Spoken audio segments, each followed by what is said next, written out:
the difficulty to choose the right funds.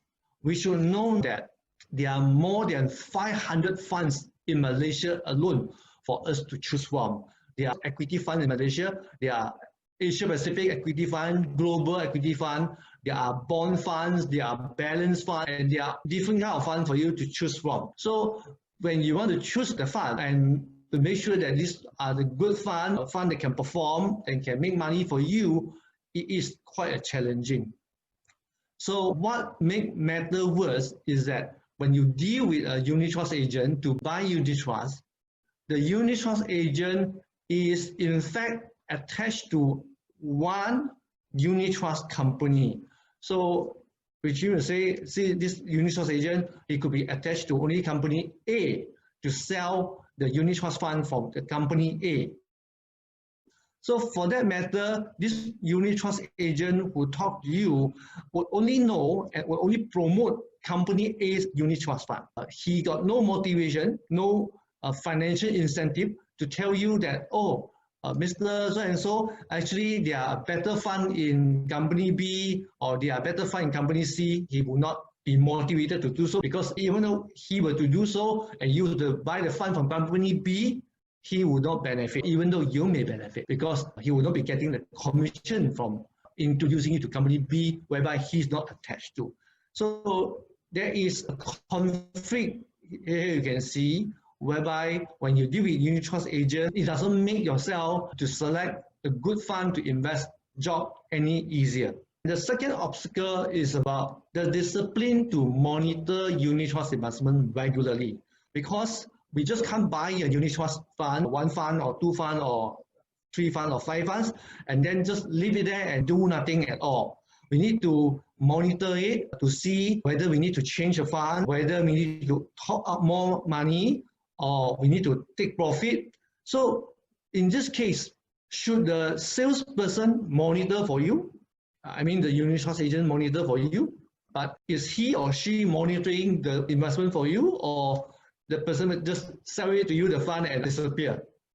Or in that case, then maybe you are the one who's supposed to be monitoring your unit trust investment and to decide what to do next. But would there be something that you have discipline to do? Because if you don't, chances are you may not be able to do some improvement to your unit trust investment. And then what makes the matter worse is when you invest into different company A, company B, company C, you may end up seeing that this different company, like this company here, it has got a different format in the report, in the unit trust statement to you.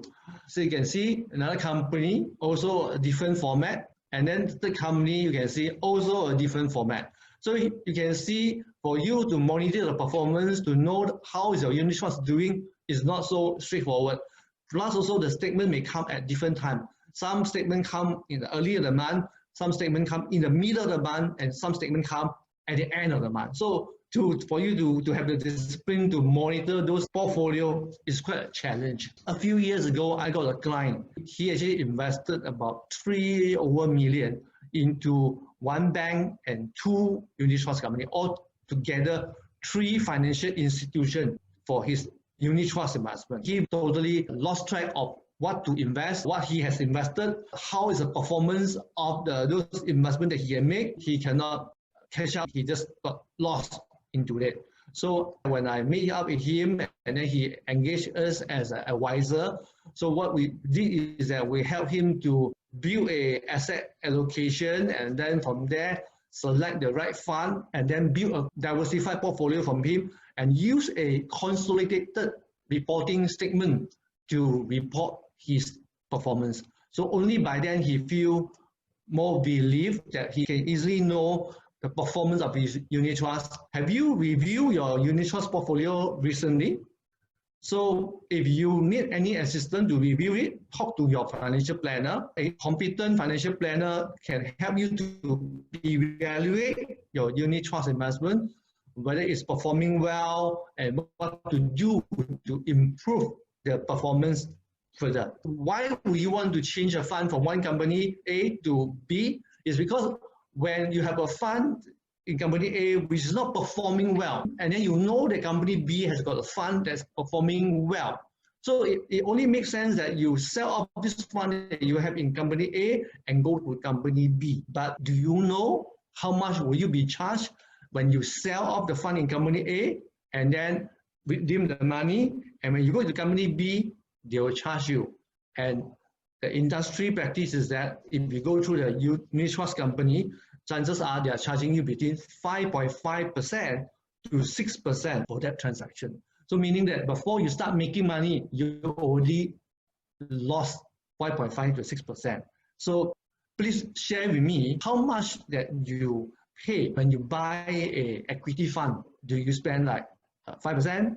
Do you pay 4%, 3%, 2%, or 1%? So please share with me at the chat box so I get to know how is the market doing now. If money is important to you, please remember to subscribe to my channel.